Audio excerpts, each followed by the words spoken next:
Thank you guys for watching this video. Like and subscribe to see more videos. Let's get into the video. 21 Chapter 21. The shuriken embedded itself in the target with a satisfying thud. Ha, did he really hit it? Sasuke whispered, his eyes wide with surprise. Compared to the chaotic misses earlier, this was a marked improvement. He watched as Satoru adjusted his stance and threw another shuriken, which landed just shy of the bullseye. What's missing? Satoru wondered, considering variables like wind speed and gravity. After a moment's thought, he let all the remaining shuriken fly. The cold metal sailed through the air, each piece finding its mark near the center of the targets surrounding them. Satoru quickly realized that once he had control of the release point and trajectory, he could manage consistent, successful throws. With renewed confidence, he adjusted his aim and made several more precise throws, each hitting the bullseye. Sasuke stood rooted, mouth slightly agape as he watched his second brother go from clumsy mistakes to flawless throws in such a short span. It was as if he were witnessing a different person altogether. The sheer speed at which Satoru adapted and improved was almost unnatural. What kind of learning ability is this? Sasuke thought, his admiration mixing with a hint of confusion. Hey, little Sasuke. Satoru's voice broke through the younger boy's thoughts. Did you see that? I'm amazing. He beamed, his usual playful grin back in place. Sasuke blinked and crossed his arms, regaining his composure.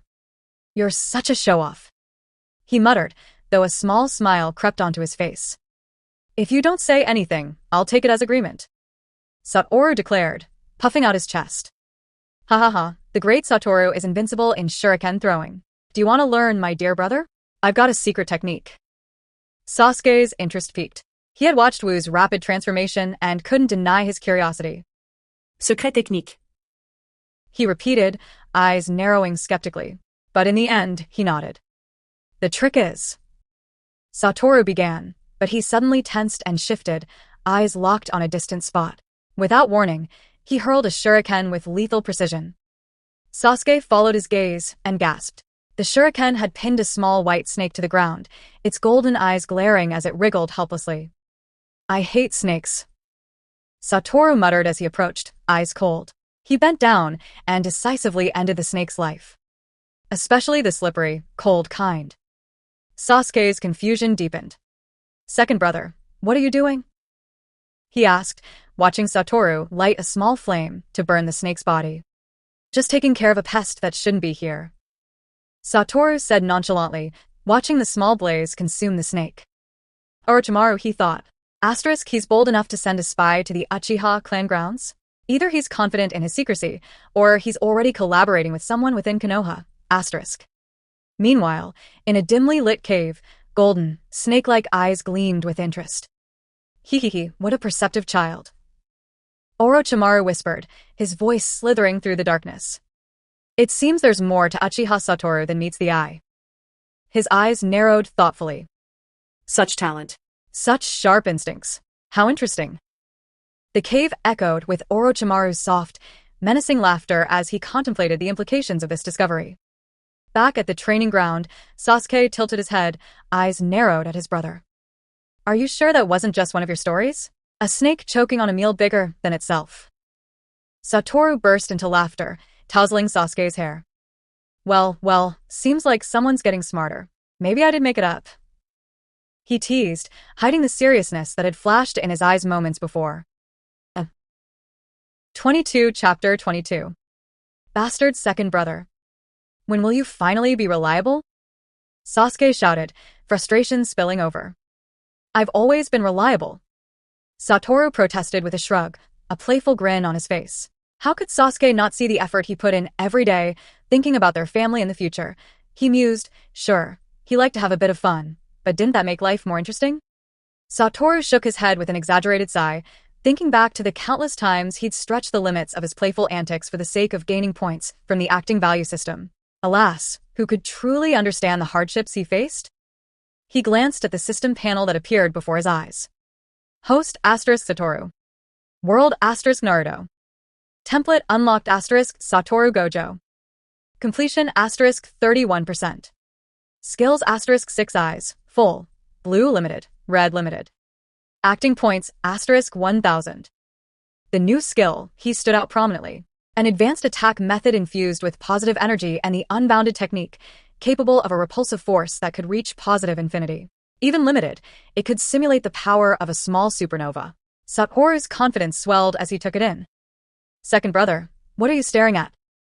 Sasuke's voice pulled him back. Satoru blinked and smiled sheepishly. Right. We were talking about what again? Training shuriken. Sasuke snapped, exasperation lining his voice. Sasuke positioned himself and performed a series of hand seals. Fire style, fireball jutsu. He shouted, exhaling a burst of flame that surged forward with impressive force. Hey, why the sudden attack? Satoru jumped back, dodging the blaze as it grazed the ground. What did I do this time? He joked, still nimble on his feet. Sasuke's face was flushed with anger as he cast another fierce fireball. Each strike seemed stronger, more controlled, as if channeled by a surge of determination. Impressive. Satoru called, the playful tone dropping from his voice. Looks like my training really did pay off. Damn you. Sasuke yelled, but the words held less anger now. Enough playing around. Satoru's tone turned serious as he stepped up to Sasuke. Let's get to the real lesson on shuriken. With careful hands, Satoru adjusted Sasuke's stance. Keep your shoulders steady. Only your arms should move. Don't let your posture break. When you throw, don't let your elbows stray too early. Use the wrists flick for added power. Sasuke watched and listened intently. This was the second brother he rarely saw, focused, precise, and calm. It made him pause, considering the mystery behind Satoru's usual carefree mask. You're young, so your muscles can't handle some of the techniques adults use. But if you leverage your wrist strength, you can hit your target with more speed and control. Sasuke's face lit with determination as he adjusted his stance and flung several shurikens at the targets. Thunk, thunk, thunk. Each shuriken struck the bullseye with perfect accuracy. Sasuke stared, wide-eyed and breathless. The move he had struggled with for so long had been solved in minutes. Did I actually do it? Sasuke whispered, wiping a smudge of dirt from his face. He turned to look at his second brother, who was now smirking. Told you, Gokuen doesn't lie. Satoru adjusted the blindfold across his face, covering the glint of satisfaction in his eyes. The 6 eyes had made it easy to identify the optimal movements needed for Sasuke's success. After all, Satoru thought, being the greatest teacher is my specialty. 23. A month later, Hokage Building. The third Hokage sat in his office, his expression solemn as he listened to the latest report from the ENBU. The recent activities of the Uchiha clan had become increasingly difficult for him to comprehend. As ninjas, they were now delving into business ventures. Moreover, they had started expanding their influence across various fields. What is their goal? The Hokage's brows furrowed as he fell into deep thought. What's the situation lately?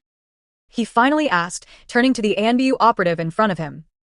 You mentioned Uchiha Satoru earlier. The ENBU hesitated, an unusual pause that spoke volumes. Reporting, Uchiha Satoru has been gaining unprecedented influence in the Ninja Academy. The ENBU began cautiously. Every student at the academy seems to admire him, almost to an unsettling degree. The Hokage leaned forward, his gaze sharpening. It's not just admiration. The operative continued. These students are beginning to place their trust in Satoru's judgment over the instructors. They've even started questioning fundamental beliefs. Questions like, why do wars happen? Or is the hierarchy of the ninja world fair? He hesitated again before adding. Satoru's teachings are completely at odds with traditional ninja principles. Ninjas are born as tools of war, the sword and shield of the village. But what he's saying, it challenges everything we've been taught. The Hokage's expression darkened as the ENBU recounted what had been happening in the academy. The implications were clear and deeply troubling. The third Hokage's face hardened, a rare display of genuine alarm. He remained silent for a long time, processing what he'd just heard. As Hokage, he could feel the weight of those words more profoundly than anyone else. Decades of leadership had given him insight into the power of ideas, and this was unlike anything he had encountered before. To think he's only 5 years old. The Hokage muttered, almost to himself. Yet he's observing the world with a perspective beyond his years, far beyond even that of most Hokage. But it wasn't just wisdom. It was something new, something revolutionary, and that frightened him. The third Hokage let out a long sigh, his fingers trembling slightly. Those hands, once steady as they performed countless jutsu on the battlefield, now quivered under the weight of this dilemma. The ninja world was fragile, teetering on the edge of unrest. Ideas like Satoru's could ignite a spark that the world wasn't ready for. This cannot continue. The Hokage made up his mind. Satoru couldn't be allowed to remain in the academy. His influence on the other students was too dangerous. They were beginning to lose their edge, their willingness to fight. For a ninja, that was a fatal flaw. But how to remove him without raising suspicion? I seem to recall that he applied for early graduation. The Hokage said slowly, his voice steadying. Yes, Hokage-sama. The ANBU confirmed. He submitted his application not long ago. Then approve it. The Hokage ordered, relief flickering briefly across his face. Deliver the authorization to the academy. Normally, such applications wouldn't require his direct approval, but he had delayed it intentionally, wanting to observe Satoru for a little longer. It was ironic. He had been the one to approve Satoru's early admission to the academy, and now he was the one expediting his departure. As the Hokage dismissed the Yenbyu, he sank back into his chair, lost in thought once again. The Forest Grove. Not long after receiving approval for his early graduation exam, Satoru lay sprawled on a tree branch in a secluded grove. Finally, after weeks of maneuvering, he had secured permission to take the exam. It shouldn't have been this complicated. Normally, passing the tests would have been enough to qualify. But for some reason, perhaps interference from the Hokage, new restrictions had been imposed on first-year students like him. Satoru knew the third Hokage's eyes were fixed on the Uchiha clan, and likely on him specifically. The old man wouldn't let him leave the academy so easily. So Satoru had devised a plan. In just a few short weeks, he had cultivated trust and admiration among his peers, elevating his popularity within the academy. Gradually, he began introducing new ideas, challenging the status quo, planting seeds of doubt about the system they had been raised to accept. He knew the Hokage would see this as a threat. The students were the village's future, and their ideals couldn't be allowed to stray too far from tradition. The Hokage would have no choice but to remove him. Everything had gone according to plan. His early graduation was approved. But as Satoru lay in the quiet grove, staring up at the canopy of leaves, he felt no sense of triumph. The world was still the same, a flawed, broken system clinging to outdated principles. And despite his small victories, he couldn't shake the weight pressing against his heart. 24. There was another reason behind Satoru Uchiha's actions. It wasn't just about graduating early, it was also a calculated move to test the third Hokage's character and attitude. To truly understand someone, Satoru believed, it was too limiting to rely on what was known from the original plot. He needed a first-hand opportunity to observe and judge the Hokage. This thought led him to orchestrate events like the ramen contest. The event wasn't just for fun, it was a strategic move. He had invited the third Hokage specifically, using the presence of others as a way to make the gathering appear natural and reasonable. The plan had gone smoothly, and the Hokage took notice. Not only did the third Hokage attend, but he also specifically summoned Satoru to the Ninja Academy afterward. For Satoru, this reaction was key. He wanted to gauge whether the Hokage was a potential ally or merely a symbol of Konoha's rigid system. If the Hokage could not pass this subtle test, then Satoru's hopes of finding refuge for the Uchiha clan within the village would be in vain. Satoru had been deliberate in his efforts at the academy. He earned the trust of his peers, established himself as a leader, and began introducing new ideas and perspectives, ones more suitable for the changing ninja world. He challenged the long-standing concept of mission supremacy, a doctrine that dictated ninjas should complete their objectives at any cost. This ideology dehumanized ninjas, teaching children to suppress their emotions, view others as tools, and prioritize success over life itself. Since the age of 5, students were taught that life and death were secondary to the mission. Hatred could be set aside if the mission required it, and enemies could become allies if it suited the village's goals. Satoru saw this as deeply flawed. Such rigid thinking turned generations into tools of war, robbing them of their humanity and individuality. Instead, Satoru aimed to empower the students. He wanted them to question the world, to think critically, and to make choices for themselves. Although these lessons were unsettling and painful at first, he believed this was far better than living in ignorance. Children, he knew, were more adaptable than adults. Adults, shaped by war, hatred, and loss, often couldn't accept new ideas without questioning their entire identity. Accepting a new perspective would force them to confront past regrets and repressed memories, something many were unwilling or unable to do. A person who could embrace such change, Satoru thought, must possess a mind as vast as the ocean. Only such a person could guide Konoha and ensure the Uchiha's survival. This was why Satoru orchestrated his test. If the third Hokage rejected his ideas outright, Satoru would take his early graduation and move forward. If the Hokage acknowledged even a fraction of his message or sought deeper understanding, Satoru would consider placing his trust in him. But the results were disappointing. The Hokage had shown neither courage nor tolerance. By hastily approving Satoru's early graduation, he chose to avoid confrontation, pretending not to see the growing ideological shift within the academy. His indecisiveness mirrored the failures that had plagued Konoha's leadership for years. It was now clear to Satoru that entrusting the Uchiha's future to the Hokage was futile. Without the necessary resolve, the Hokage could never balance the complexities of Konoha's politics, let alone protect the Uchiha from the threats lurking in the shadows, especially not from figures like Danzo. Satoru's hope that the Uchiha could survive in Konoha began to wane. He had briefly entertained the idea of fostering peace by gaining the Hokage's trust and weeding out dissenters within the Uchiha clan. But that hope was now gone. The current leadership was incapable of ensuring the clan's survival. The Uchiha could no longer remain in Konoha. Satoru quietly made his decision. Meanwhile, news of Satoru Uchiha's ideology began to spread beyond Konoha. In the dark, serpentine halls of the Ryuchi cave, a familiar voice echoed with amusement. Satoru Uchiha, how intriguing. Orochimaru mused, a twisted smile curling his lips. To think such a figure would emerge from the Uchiha clan. New ideas, you say? Fascinating. He continued, his golden eyes narrowing in thought.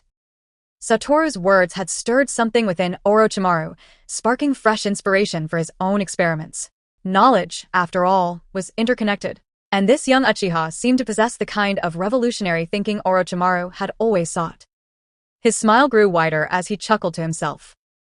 Itachi Uchiha was already a surprise, but his younger brother Satoru, oh, he's far more interesting. Orochimaru's laughter echoed through the cave, low and sinister. I can't wait to see him for myself. 25. Satoru Uchiha lay leisurely on the tree branch, seemingly relaxed, but his senses were sharp.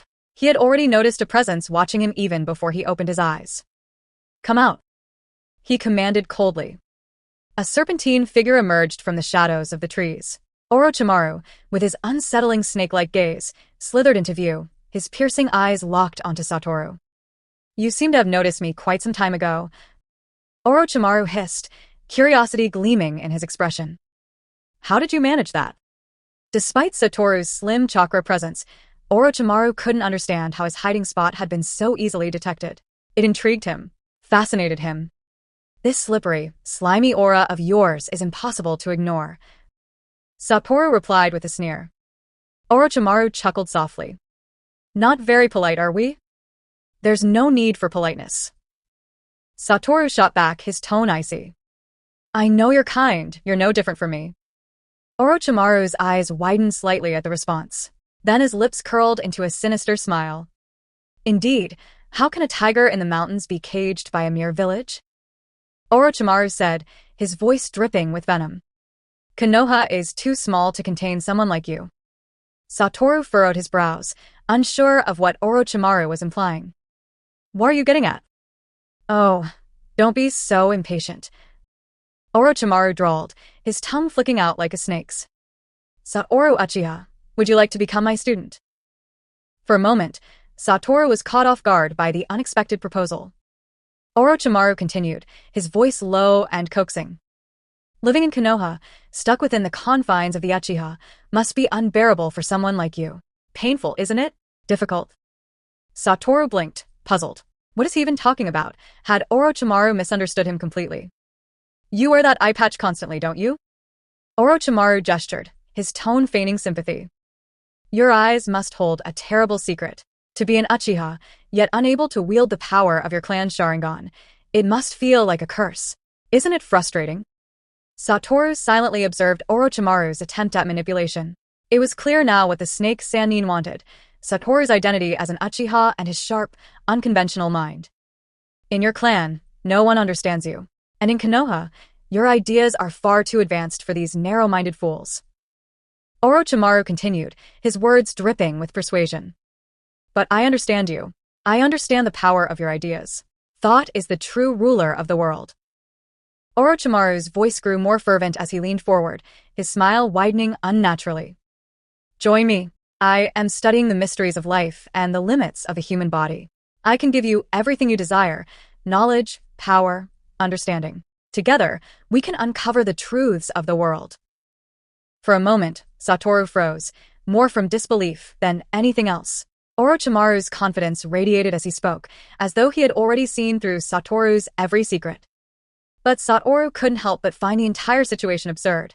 He glanced at Orochimaru's pallid, serpentine face, then inwardly compared it to his own youthful, unblemished appearance. Asterisk, are we the same kind of people? Absolutely not. Asterisk. He stared at Orochimaru for another moment before speaking, his tone as cold as ever. I'm not interested in anything you're offering. Orochimaru blinked, caught off guard for a brief second. I don't hate or resent anyone. Satoru continued. And I have no desire to become your student. He subtly shifted his stance, readying himself for a potential battle. While he wasn't afraid of Orochimaru, he didn't want to reveal too much of his strength if a fight broke out. Orochimaru's unsettling smile returned, this time tinged with amusement. You say there's no hatred, he said, his voice silky and cryptic. But beasts are always bloodthirsty, no matter how much they try to act like domestic pets.